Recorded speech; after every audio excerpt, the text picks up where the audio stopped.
Au nom du Père, du Fils et du Saint-Esprit. Amen. Mes frères et sœurs, heureux le serviteur. J'ai envoyé en direct. Non, je suis juste heureux le serviteur que le Maître trouvera vigilant.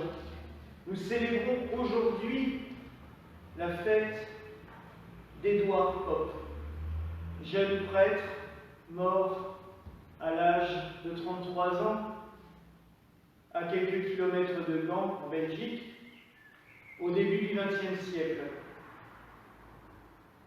Ce jeune garçon, fils de boulanger-pâtissier, était plutôt destiné par ses parents à embrasser cette carrière, mais ses parents ont vite compris que le sacerdoce était plus important pour lui et ils l'ont envoyé dans un petit séminaire pour se former.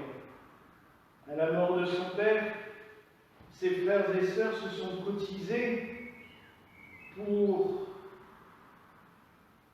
qu'il puisse continuer ses études et ne pas les abandonner. En effet, il pensait retourner dans la boulangerie de son père pour prendre le relais. On pourrait dire que tout lui a été donné pour que son sacerdoce se passe dans les meilleures conditions possibles. Et il est vrai que sa vie spirituelle s'est développée avec ardeur, avec foi.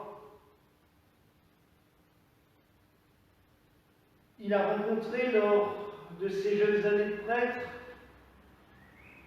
le mystère de Thérèse de Lisieux. Il a eu l'occasion d'aller à Lisieux, elle n'était pas encore canonisée. Il a pu prier sur sa tombe et il a été bouleversé. Il dira plus tard d'ailleurs, j'ai choisi de suivre la petite voie de Thérèse. Il a une santé fragile, de nombreux soucis cardiaques, ce qui fait que son ministère de vicaire dans la paroisse Sainte-Colette à Gand est compliqué et très vite il est muté dans la campagne pour s'occuper de religieuses en tant qu'aumônier, et c'est là qu'il va commencer à écrire et à travailler sur le thème de la mission, centré autour de l'Eucharistie. Les enfants, notamment, il va les conduire à prier Jésus le plus possible. Et comme à l'époque on a ouvert la communion aux enfants plus jeunes, il va les conduire sur un chemin de spiritualité qui donnera la croisade eucharistique. Plus tard, le mouvement eucharistique des jeunes, en tout cas c'est comme ça qu'il s'appelle encore en France, mais il va les pousser vers cette adoration eucharistique. Et je vous citerai juste une phrase que j'ai lue en méditant un peu sa vie cet après-midi. Un jour, on lui demande « Mais qu'est-ce que vous faites là devant le Saint-Sacrement ?» Et il a une réponse assez étonnante. « Je tiens compagnie à notre Seigneur Jésus-Christ. » Oui, je lui tiens compagnie. Je suis trop fatigué pour lui parler, alors je me repose près de lui.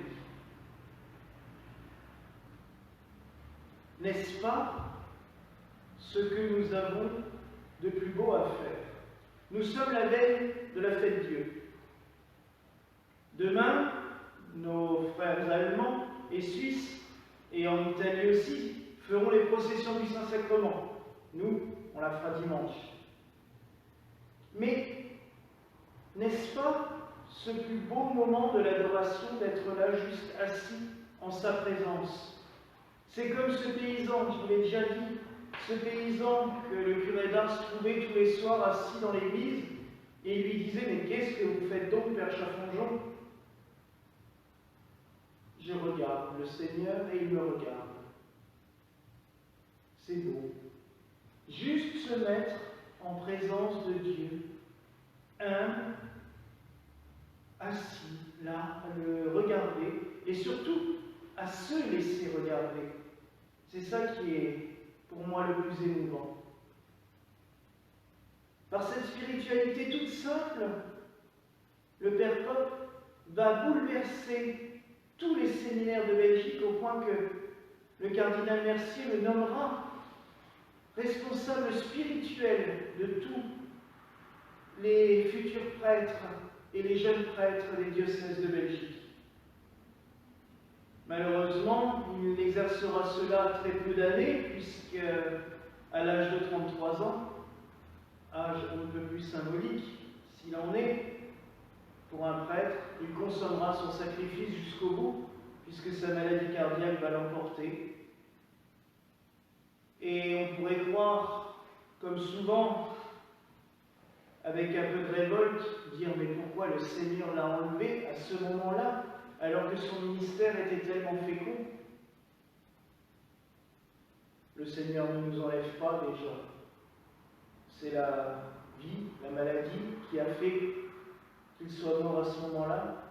Mais sa mort, il l'a offerte en sacrifice, il l'a dit à plusieurs reprises, pour ces jeunes prêtres dont il s'occupait, pour ces enfants dont il avait tellement souci.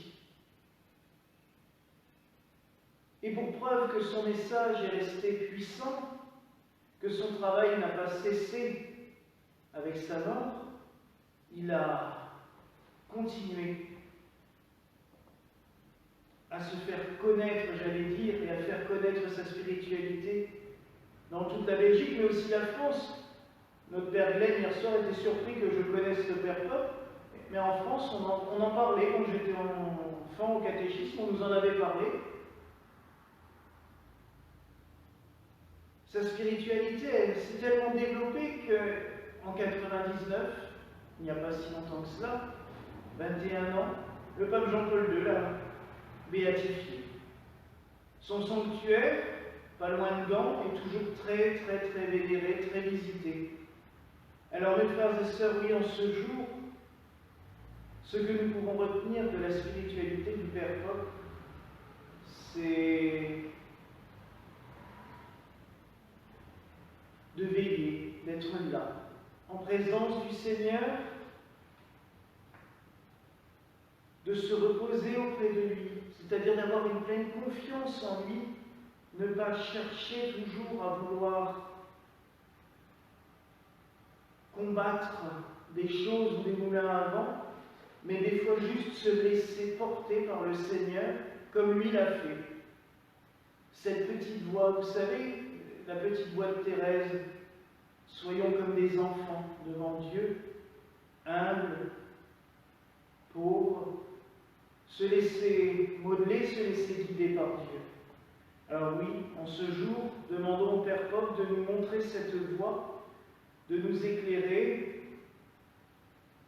de nous la faire connaître et surtout de nous donner un amour profond pour l'Eucharistie, un amour profond pour Jésus présent dans le Saint-Sacrement de l'autel. Et demandons-lui de protéger et de bénir tous les enfants qu'il a toujours protégés durant sa vie et de leur donner à eux aussi cet amour de l'Eucharistie. Voilà la grâce que je nous souhaite, mes frères et sœurs, au nom du Père, du Fils et du Saint-Esprit. Amen. Et que la paix du Seigneur soit toujours à nous.